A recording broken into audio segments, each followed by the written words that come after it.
Let's start off today's broadcast going to South Dakota, and we'll talk with Heidi. Hi, Heidi. How are you? I'm good. How are you? Good. What is on your mind this afternoon? I have two questions. One, I had a question about James chapter 4, verse 6, where it says that God opposes the proud but gives grace to the humble. Yes. Can you expound on that a little bit? Sure. Absolutely. Okay, so we're in James chapter 4, and the wrong assumption we want to make is that this is just to believers.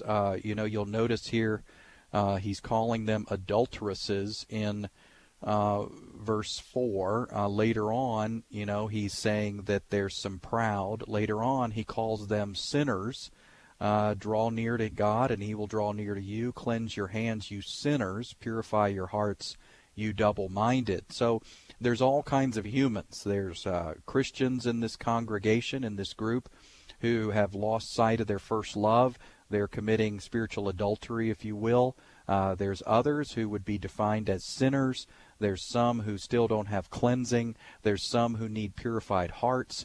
There's some who are not close to God yet. They're still far, far away. They're in Adam, not in Christ. And so there's all kinds of humans that are reading this letter, and if the shoe fits, you wear it. So James has an evangelistic heart, and James has a discipleship heart.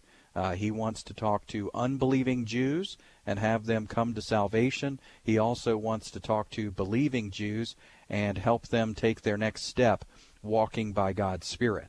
So, again, if the shoe fits, you wear it. There's all kinds of people that are recipients of this letter.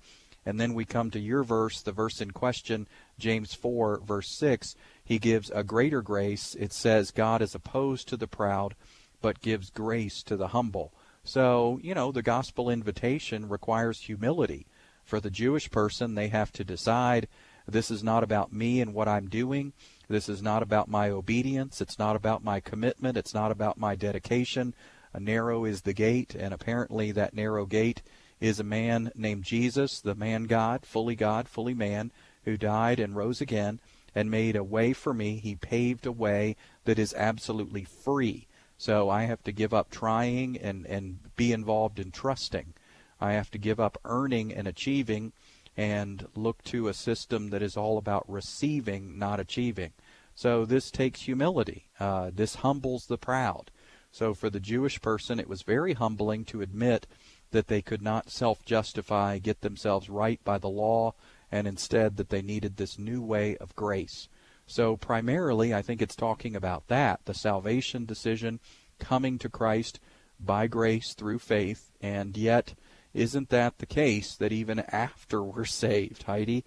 After we're saved, we can still sort of get into this sin management system where we think it's all about self-improvement and that sort of thing, self-cleansing, self-improvement, morality, ethics, as we exert human effort. And the flesh wants to do that. The flesh wants to get us off base in an achieving system instead of just trusting Christ in every moment. So, this concept applies.